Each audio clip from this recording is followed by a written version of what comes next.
votre rubrique spécialiste, nous proposons, comme tous les lundis, une recette de cuisine. Aujourd'hui, un dessert. Et quel dessert? Une tarte coco citron, un chef-d'œuvre. Oui, un chef-d'œuvre.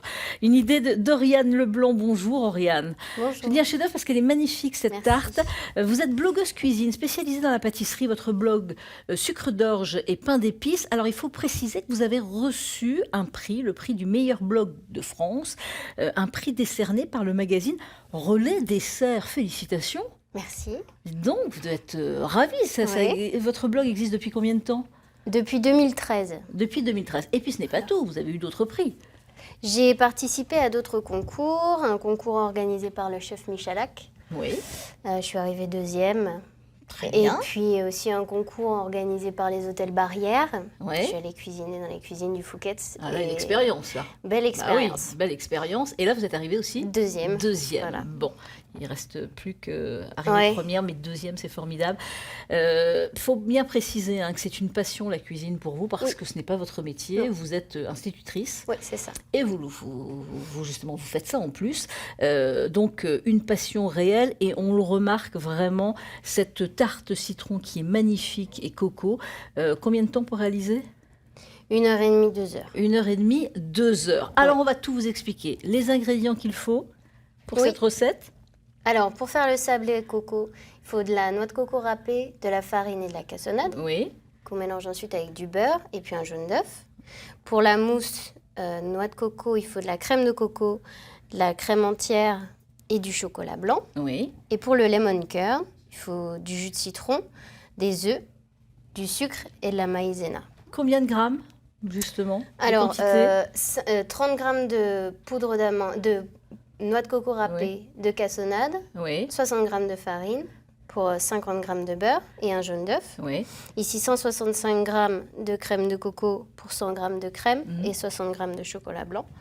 Il faut 2 citrons jaunes, ça fait à peu près 80 grammes de jus de citron, avec 100 grammes de sucre, 30 grammes de maïzena et puis avec 2 œufs entiers. D'accord. Alors, la réalisation. Alors, on commence par faire le sablé coco.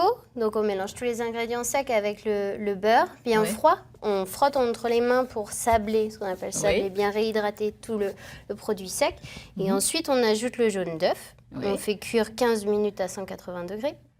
Ensuite, pour la mousse coco, on mélange 65 grammes de crème de coco bien chaude avec le chocolat blanc pour le faire fondre, l'émulsionner. Et ensuite, on va rajouter le reste de crème de coco et de crème fraîche, bien fraîche, au chocolat blanc. Et on va laisser refroidir pendant au moins 4 heures avant de monter ça comme une chantilly. C'est ce qui va donner l'aspect très léger de la mousse. Et puis après, cette décoration aussi qui est superbe. Hein? Et pour le lemon curd, on fait bouillir le jus de citron. On mélange séparément les 2 œufs avec le sucre et la maïzena. Et ensuite, on va verser le jus de citron bouillant dans les œufs. On va cuire ça à feu moyen jusqu'à ce que ça épaississe, un peu comme une crème pâtissière. Et puis, on va ajouter du beurre à la fin. Et le résultat est là, c'est vraiment magnifique, magnifique. Alors, il faut préciser que vous retrouverez tous les ingrédients, la réalisation, vous pouvez rester les ingrédients sur le site internet et sur Facebook. On notera tous les ingrédients pour réaliser justement cette recette. Vous pouvez revoir aussi cette émission évidemment sur le site grandest.france3.fr sur la page 9h50 le matin, Champagne-Ardenne, Lorraine. Alors, vous proposez des ateliers justement pour réaliser tous les desserts que vous proposez régulièrement sur votre blog. Oui, je me suis lancée là-dedans il n'y a pas longtemps. Je propose des ateliers de pâtisserie. Alors pour l'instant, je propose 3 thèmes différents. Les macarons, tout ce qui est autour de la pâte à choux pour faire des choux au craquelin, des éclairs, des Paris-Brest.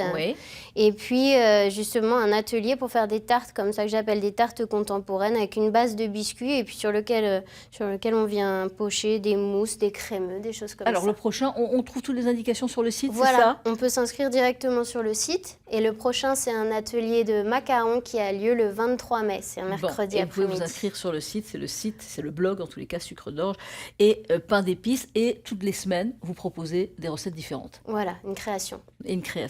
Merci beaucoup d'être venue sur ce plateau, Oriane Leblanc. Merci à vous.